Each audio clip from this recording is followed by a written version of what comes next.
Israel और Hezbollah के बीच युद्ध विराम होने के बाद ऐसी उम्मीद जगी थी कि मिडिल ईस्ट में आने वाले वक्त में शांति बहाल हो सकती है, लेकिन मौजूदा हालातों को देखकर ऐसा लगता है कि मिडिल ईस्ट की आग अब और ज्यादा भड़क चुकी है, जो गाजा, लेबनान होते हुए अब सीरिया तक पहुंच चुकी है। जी हाँ, हम बात कर रहे हैं सीरिया में छिड़े गृह युद्ध की, जिसकी वजह से मौजूदा राष्ट्रपति बशर अल असद की कुर्सी खतरे में है। दरअसल विद्रोही गुट के लड़ाकों ने सीरिया के अलेप्पो पर कब्जा कर लिया है और वो तेजी से दमिश्क की तरफ बढ़ रहे हैं। और इस पूरे विद्रोह के पीछे सीरिया के हयात तहरीर अल शाम यानी HTS संगठन का हाथ है। लेकिन अब सीरिया के एक अखबार ने दावा किया है कि इदलिब में HTS के हेडक्वार्टर पर हमले में HTS के मुखिया अबू मोहम्मद अल जुलानी की मौत हो गई है, लेकिन अभी तक जुलानी की मौत की पुष्टि नहीं हो पाई। और इस सब के बीच अब सीरिया में क्या होने वाला है ये किसी को नहीं पता। वो इसलिए क्योंकि यूक्रेन युद्ध की वजह से रूस ने अपनी सारी ताकत कीव को हराने में झोंक दी है और सीरिया में उसके नाम मात्र के सैन्य संसाधन बचे हुए हैं। वहीं दूसरी तरफ इजराइल ने ईरान के कई सैन्य कमांडरों को मार गिराया है, जिसकी वजह से उसकी हालत सीरिया में कुछ ज्यादा अच्छी नहीं है। वहीं हिजबुल्लाह लेबनान युद्ध की वजह से सीरिया में काफी कमजोर हो चुका है। वहीं दूसरी तरफ इजराइल और अमेरिका पूरे हालातों पर बेहद ही करीब से नजर बनाए हुए हैं। लेकिन बड़ी बात यह है कि जिस गुट की वजह से सीरिया में विद्रोह की आग लगी है, वो HTS पहले अलकायदा से जुड़ा रहा और HTS के मुखिया जुलानी से अल असद की सरकार को सबसे बड़ा खतरा है।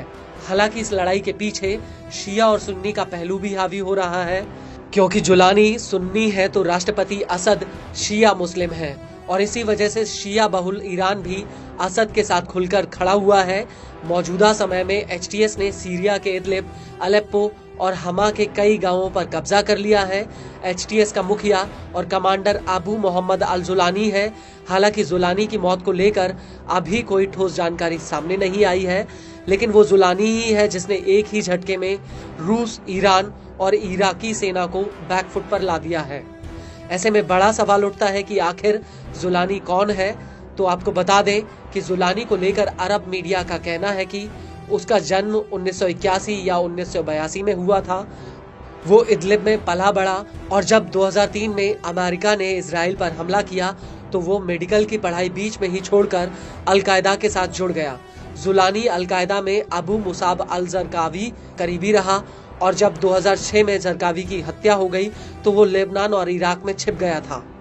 हालांकि इराक में उसे अमेरिकी सेना ने गिरफ्तार कर लिया था, लेकिन 2008 में उसे रिहा किया गया। रिहाई के बाद वो इराक के इस्लामिक स्टेट से जुड़ गया और 2011 में सीरिया में असद सरकार का विरोध के लिए वापस लौट आया।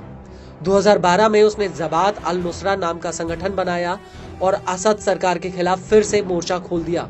आपको बता दें कि अल नुसरा ने लंबे वक्त तक इदलिब पर कंट्रोल रखा और 2006 में अल नुसरा ने अल कायदा से दूरी बना ली और फिर उसने 2017 में कुछ अन्य गुटों के साथ मिलकर हयात तहरीर अल शामी यानी HTS गुट बना लिया।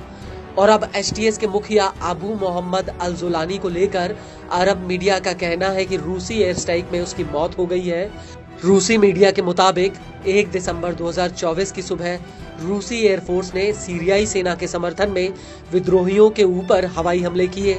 यह हमले अलेप्पो और इदलिब प्रांत में हुए, जहां पर HTS के सैन्य जमावड़े, कमांड पोस्ट, हथियार डिपो और आर्टिलरी पोजीशन को निशाना बनाया गया।